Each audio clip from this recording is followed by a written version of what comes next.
El crimen del hijo de un comerciante de Innsbruck.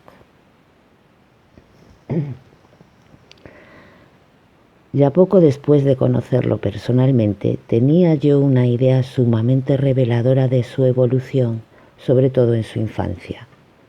Él me describía una y otra vez los ruidos, los olores de su casa paterna, desde hacía años ya lejana, lo inquietante de la sombría casa de un comerciante, su madre y el silencio de los ultramarinos y los pájaros capturados en la oscuridad de las altas bóvedas. La entrada en escena de su padre, que en aquella casa de comerciante de la Anigstrasse daba continuamente las órdenes de un amo despiadado de bienes y personas. Georg hablaba siempre de las mentiras y calumnias de sus hermanas, de las maquinaciones diabólicas que pueden utilizar hermanos y hermanas contra hermanos y hermanas, hermanas contra hermanos, hermanos contra hermanas, hermanos contra hermanos y hermanas contra hermanas tienen un ansia de aniquilación criminal.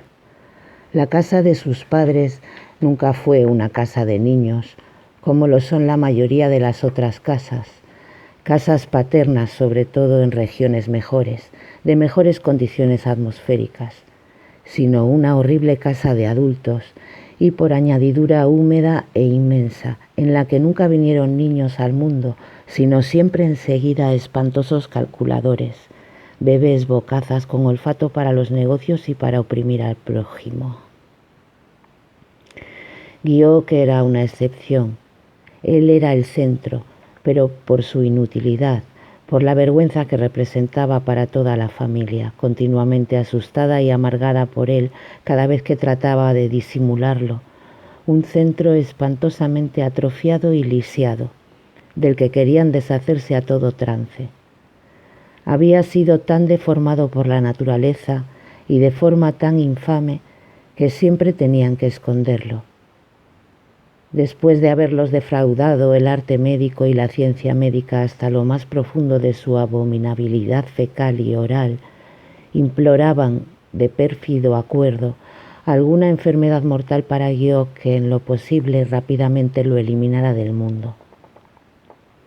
Habían estado dispuestos a todo con tal de que muriera, pero no se murió, y aunque todos lo hicieron todo para que enfermara mortalmente, ni una sola vez, ni en Innsbruck, en donde se crió a unos centenares de metros de mí, separado por el río Inn, ninguno de los dos sabía del otro, ni luego, durante nuestros estudios en Viena, en nuestra habitación situada en el tercer piso de una casa de la Circusgasse, estuvo mortalmente enfermo. Entre ellos se había vuelto solo, cada vez mayor y cada vez más feo y débil, cada vez más inútil y desvalido, pero sin que se vieran afectados sus órganos que funcionaban mejor que los de ellos. Esa evolución de Georg los amargaba, sobre todo porque desde el instante en que fue arrojado por su madre que daba alaridos sobre una losa de un rincón del lavadero, habían decidido vengarse a su manera de la espantosa sorpresa del nacimiento de un hijo lisiado, así lo llamaba su padre, al principio enorme, húmedo y graso, pero luego, aunque cada vez mayor, cada vez más delicado y más impresentablemente sano, resarcirse de una injusticia que clamaba al cielo, como conjurados. Había decidido librarse de él, de Georg, antes de que, como cavilaban, les pudiera causar daños posiblemente mortales simplemente con su existencia y sin entrar en conflicto con la ley. Durante años habían creído que el momento en que no tendrían que soportarlo estaba próximo, pero se habían engañado, se habían dejado engañar por ellos mismos, porque la salud de él, su falta de enfermedades en lo que a los pulmones de Georg, su corazón y todos los demás órganos vitales se refiere, eran más fuertes que la voluntad y la astucia de ellos.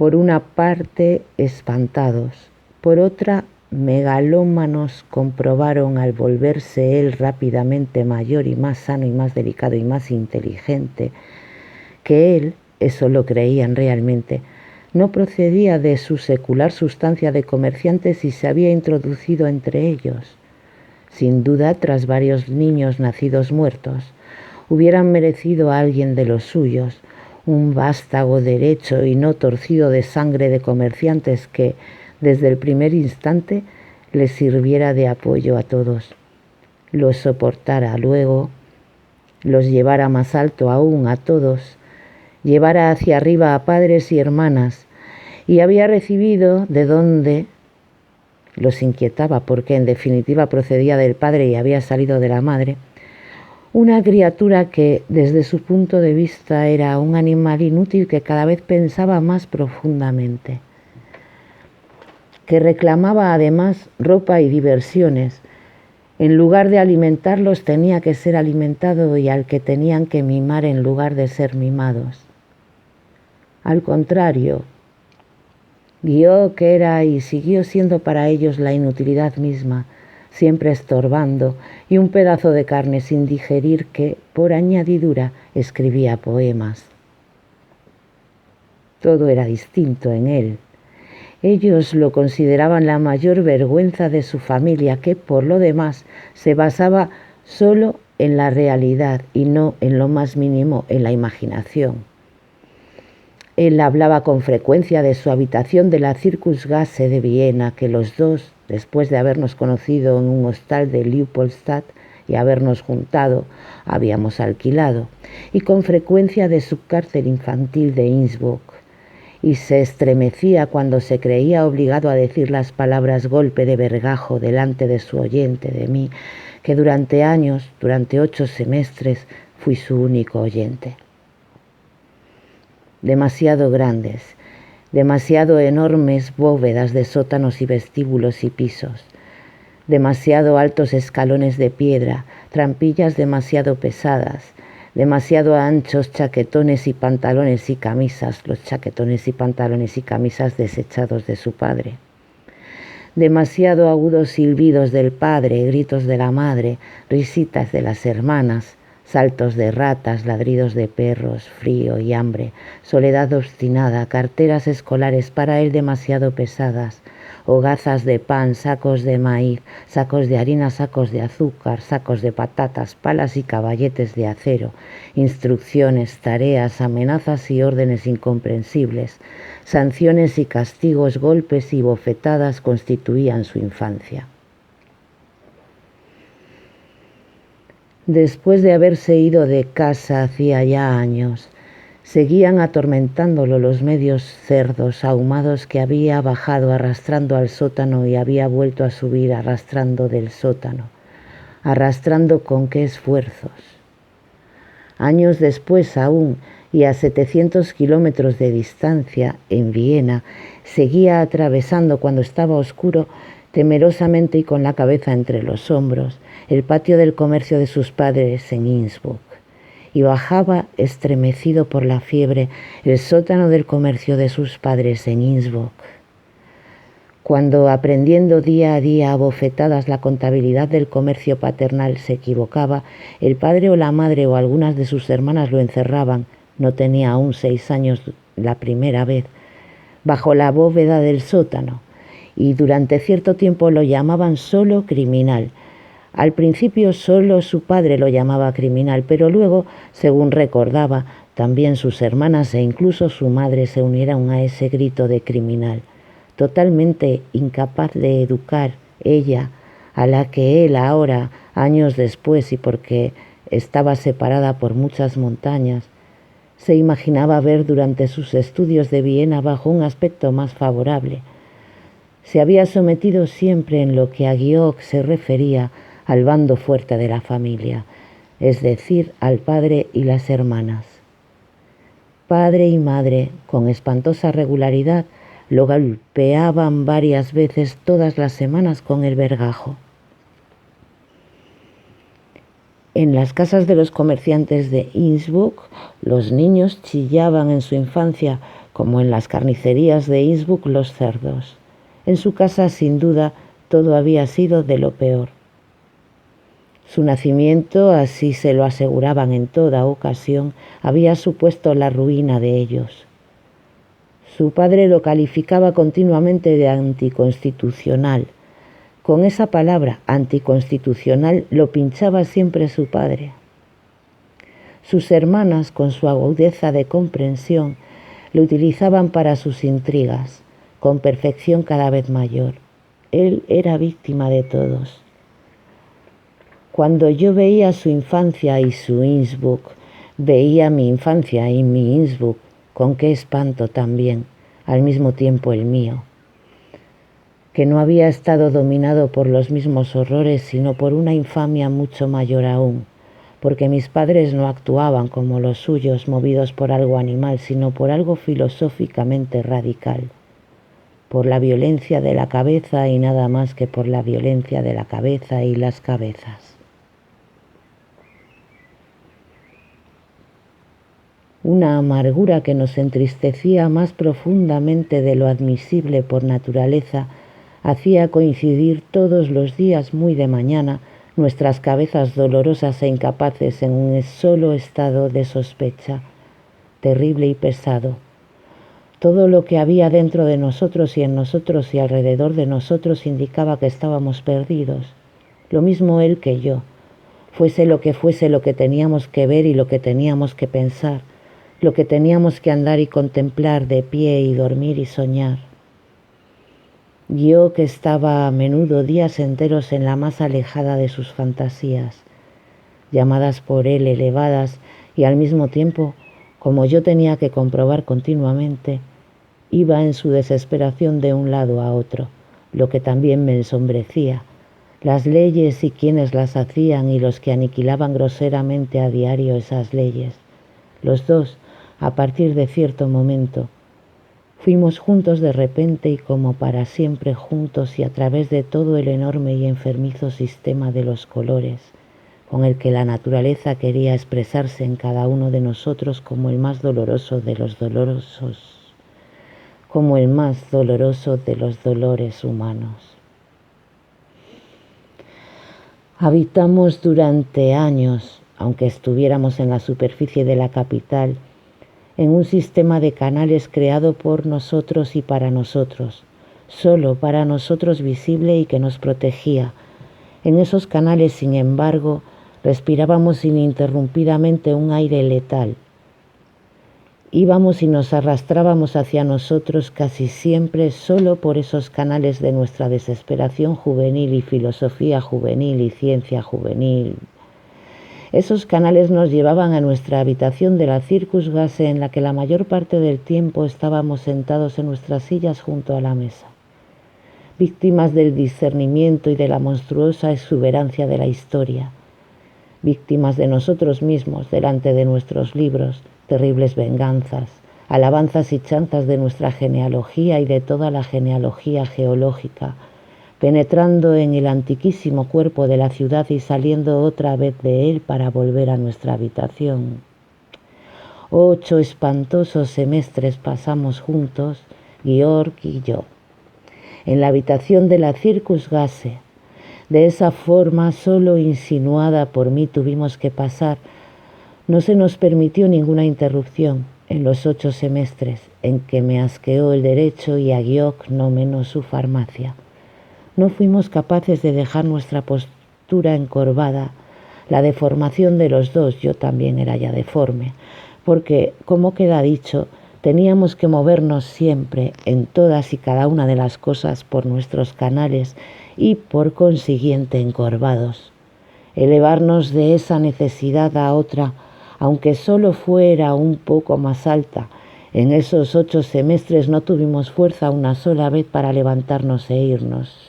Ni siquiera teníamos fuerzas, porque no teníamos ganas, de abrir la ventana de nuestra habitación de la Circusgasse y dejar que entrara aire fresco.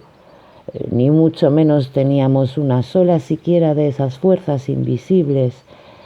Nuestro ánimo, como nuestro espíritu, estaba tan firmemente cerrado que por lo que podía preverse no estábamos ya muy lejos de tener que ahogarnos en nosotros mismos.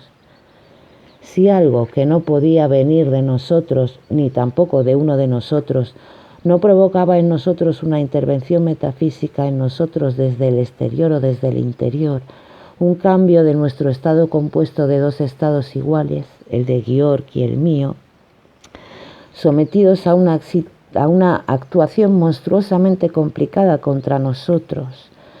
Nuestras almas se atrofiaban juntos en la atmósfera, para nosotros cada vez más átona de la capital. Como tantos de nuestra edad sin respaldo, estábamos profundamente enterrados y profundamente sepultados en la idea de que en ninguna parte, ni dentro ni fuera, había posibilidad de aire fresco ni de lo que puede traer, excitar o extirpar. Y realmente en aquella época no había para nosotros en la habitación de la Circus Gase aire fresco. 8 semestres sin aire fresco. Teníamos cada uno de los muchos apellidos surgidos en las montañas, por lo que a él se refiere hace innumerables generaciones, y que unas veces a la izquierda y otras a la derecha del Inn cada vez se habían extendido más, pero ahora como destructores nuestros, después de maldiciones y proezas de cálculo de nuestros padres, se habían trasladado a la capital que, desvergonzada, como teníamos que ver, se atrofiaba quejumbrosamente. Cada uno de nosotros estaba encerrado en su significativo apellido sin poder salir de él. Ninguno conocía la prisión del otro, la culpa, el crimen del otro, pero cada uno sospechaba que la cárcel del otro y la culpa y el crimen del otro eran los suyos. Nuestra desconfianza hacia el otro y contra el otro se había intensificado hasta tal punto que formábamos cada vez más un conjunto. No queríamos ya separarnos. Sin embargo, nos aborrecíamos y éramos las criaturas más opuestas que cabe imaginar. Todo lo de uno parecía del otro, hecho del otro, pero los dos no nos parecíamos en nada y ninguna cosa, en ningún sentido, en ningún sentimiento en absoluto, en nada. Y sin embargo, cada uno de nosotros hubiera podido ser el otro. Todo lo de uno hubiera podido venir del otro. Yo me decía a menudo que podría ser Giok, todo lo que Giok era, pero eso significaba que nada de Giok estaba hecho de mí. La forma en que otros estudiantes, cuando son enviados a la capital, se alegran y animan con gran ímpetu de las posibilidades de distracción nos resultaba misteriosa. A ninguno de los dos nos entusiasmaba nada, no encontrábamos gusto en nada. El espíritu de la capital estaba muerto, su mecanismo de diversión era demasiado primitivo. Actuamos desde el principio, tanto él como yo, con sagacidad. Lo sometíamos todo a nuestra crítica, en casi todos los casos mortal. En definitiva, fracasaron nuestras tentativas de evasión. Todo nos oprimía, enfermamos, construimos nuestro sistema de canales. Ya en las primeras semanas nos habíamos retraído de la silenciosa megalomanía de Viena, de la ciudad en que ahora no había ya historia, ni arte, ni ciencia, en la que nada había ya. Pero ya antes de llegar a Viena, todavía en el tren fui, lo mismo que él, fuimos los dos, independientemente uno del otro, acometidos por una fiebre que poco a poco nos entristecía, por una enfermedad, yo por un trastorno de excitabilidad para la muerte, que, lo mismo en mi subconsciencia que con plena conciencia, se producía en mí a consecuencia de todo lo exterior y, sentado en uno de los muchos sombríos compartimentos de esos expresos nuestros que a gran velocidad recorren el país, percibiéndome a mí mismo y percibiendo lo que formaba parte de mí para siempre, me vi sorprendido tras un largo rato por el primer pensamiento de suicidio, un esbozo de pensamiento de suicidio. Con qué melancolía gris y sumamente dura para mí había tenido que contentarme de repente entre las colinas de Melk. En ese viaje que había tenido que hacer en contra de mi voluntad, había deseado con frecuencia la muerte, esa muerte rápida, súbita, sin dolor, de la que solo queda una imagen de tranquilidad, sobre todo en las curvas peligrosas, como muy cerca del Danubio junto a Ypres. El viaje de jóvenes de la provincia a la capital para iniciar unos estudios temidos, unos estudios que la mayoría no quieren, se desarrolla casi siempre en condiciones espantosas en el cerebro y la razón y el sentimiento del afectado y engañado y de esa forma torturado. El pensamiento del suicidio en los que se acercan en el crepúsculo en un tren, temiendo una escuela superior o escuela de altos estudios o universidad en la capital y que en cualquier caso son menos audaces de lo que se supone, es de lo más lógico.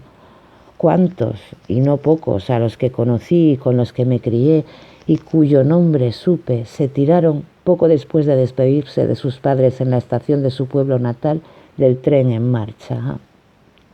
Por lo que se refiere a Guillaume y a mí, nunca nos revelamos mutuamente nuestras perspectivas de suicidio. Solo sabíamos del otro que nos eran familiares.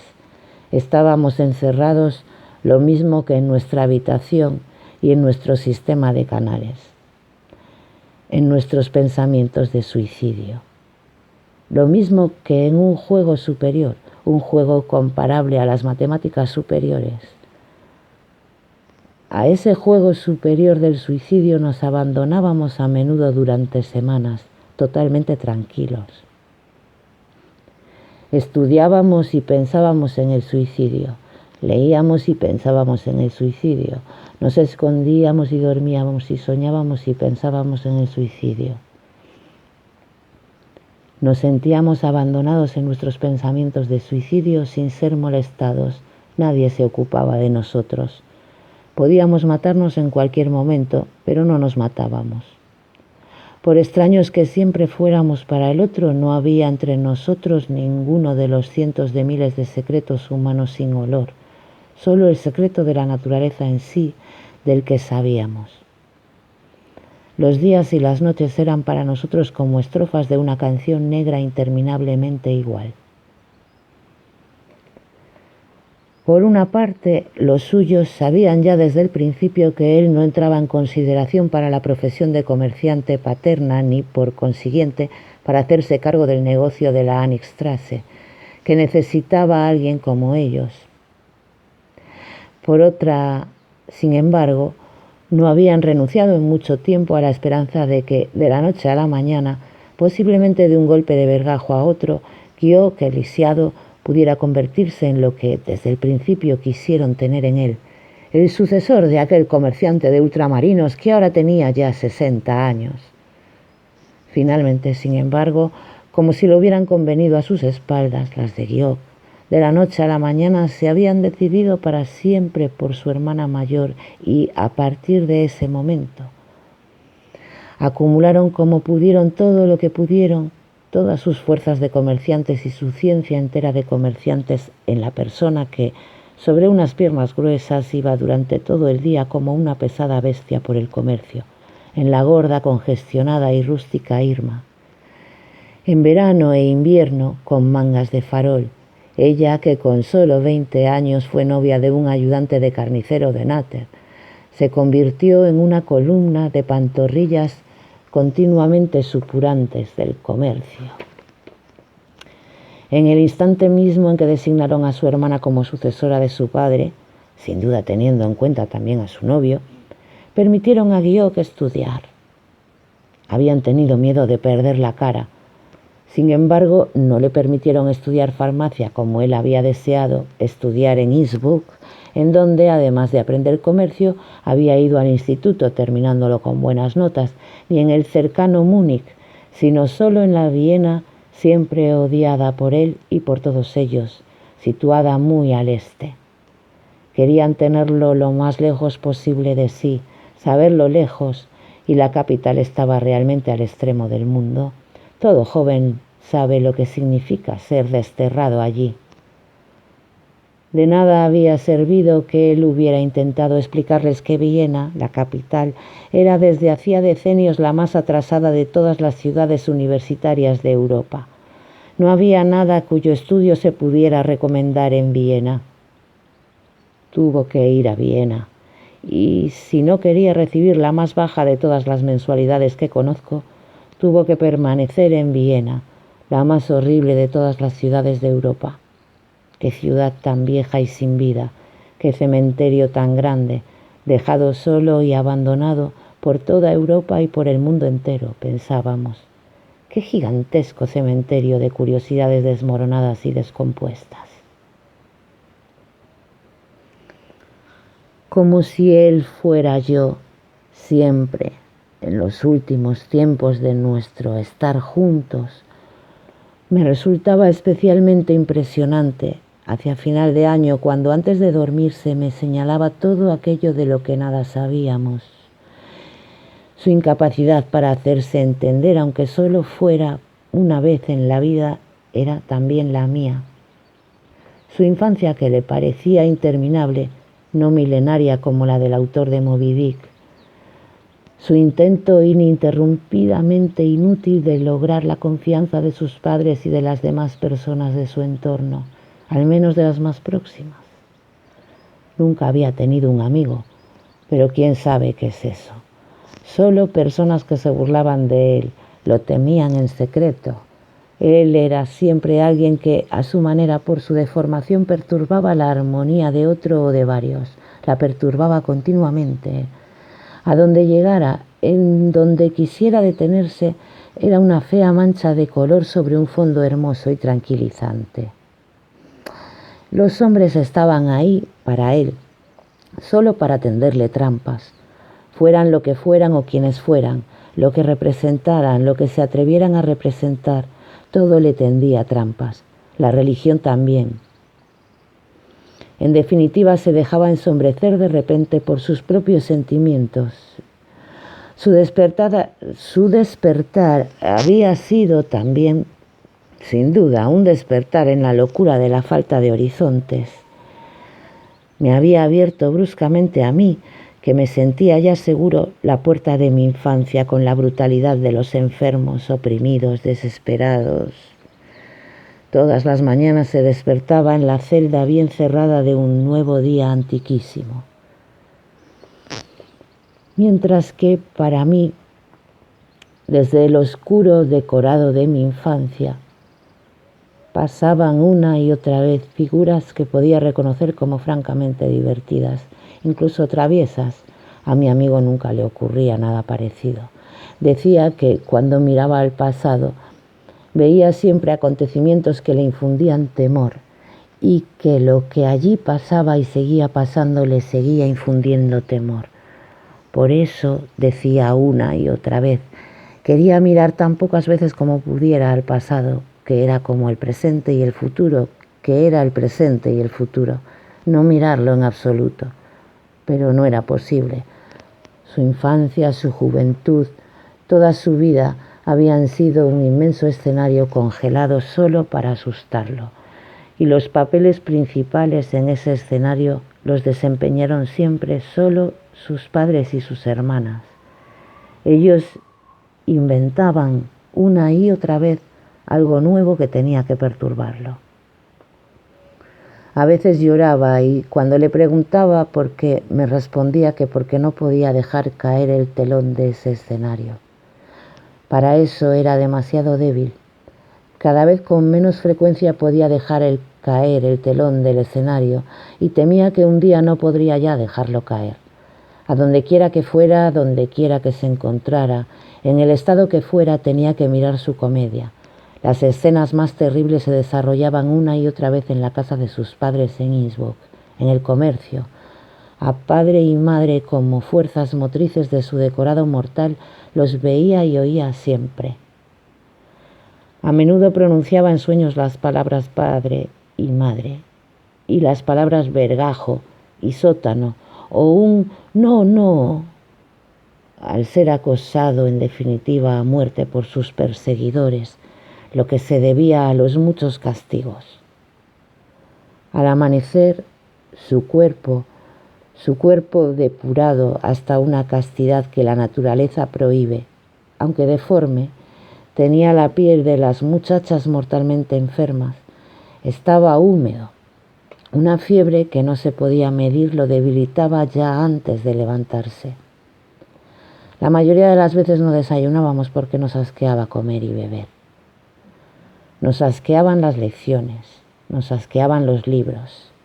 El mundo se componía para nosotros de una peste filosófica, animal y perversa y de una opereta repugnante.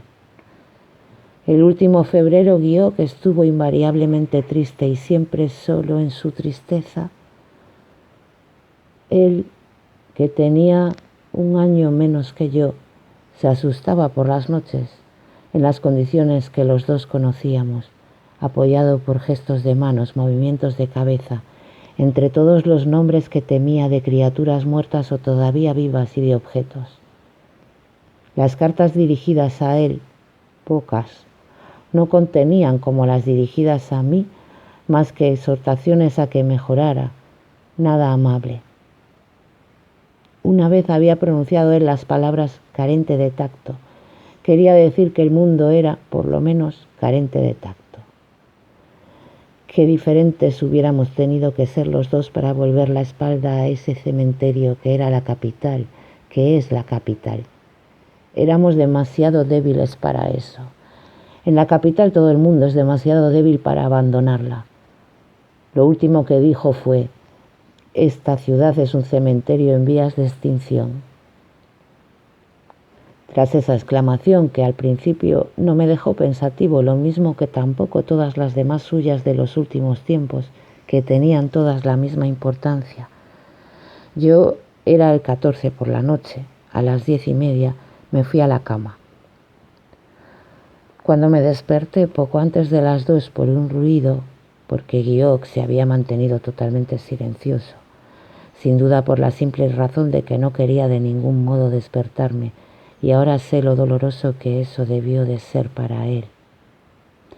Hice el espantoso descubrimiento de lo que los padres de Guió califican ahora de crimen de su hijo contra sí mismo y crimen contra su familia.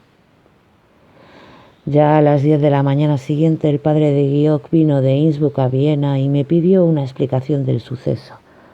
Cuando volví de la clínica a la que habían llevado a Guió, me encontré ya al padre de Guió en nuestra habitación y supe, aunque por el mal tiempo todavía estaba oscuro, ese día tampoco cambió ya, que el hombre que estaba recogiendo las cosas de Guió era su padre. Aunque también yo era de Innsbruck, no lo había visto nunca. Sin embargo, cuando mis ojos se acostumbraron a la oscuridad y pudieron incluso aprovechar esa oscuridad, y esa agudeza de mis ojos no la olvidaré jamás, vi que aquel hombre que llevaba un abrigo negro forrado de piel de oveja, que aquel hombre que daba la impresión de tener prisa e iba arrojando a un montón todo lo perteneciente a Guió para llevárselo, que aquel hombre y todo lo que con aquel hombre guardaba relación eran responsables de la desgracia de Guió, de la catástrofe.